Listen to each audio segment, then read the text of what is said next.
2 दिवस झाले माझे बाजरीचं दळण संपलं होतं, तर आज मला ते करायचं होतं आणि मायरा इथं मला हेल्प करत होती. तिने आणून दिलं दळण करण्यासाठी. मी कचरा वगैरे निघावा म्हणून ही पद्धत यूज करत होते. हवा नसल्यामुळं ही पद्धत माझी वाया गेली, म्हणून ही पद्धत वापरायला सुरुवात केली. तर याही पद्धतीने काही त्याच्यातला कचरा निघाला म्हणून तोंडाच्याच हवेने सगळा कचरा मी पुढे लोटला आणि दळण करायला घेतलं. मायरा तर काही लुडबुड केल्याशिवाय राहत नाही, माझ्यापाशीच बसून असते काही काम करायला बसलं तरी. दळण करत होते तोच लगेच समोरच्या ताईंचा फोन आला. त्यांच्या शॉपसाठी त्यांना वॉलपेपर सिलेक्ट करायचा होता, तर त्यांना माझी हेल्प हवी होती म्हणून आम्ही दोघी खाली गेलो. हे अल्बम आम्ही पाहत होतो, वॉलपेपर सिलेक्ट करत होतो. तर मल्हार आणि मायराचं इथं असं चाललं होतं. दोघांनाही सेपरेट सेपरेट अल्बम घेतले होते दोघांनी आणि त्याच्यावरच उड्या मारत होते.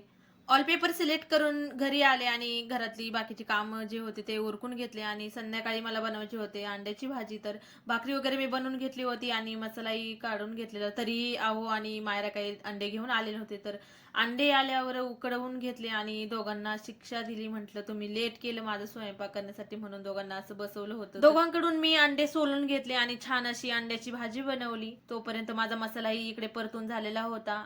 त्यानंतर आम्ही सर्वांनी जेवण करून घेतलं आणि असा होता माझा आजचा दिवस. चला भेटूया नेक्स्ट ब्लॉग मध्ये. बाय.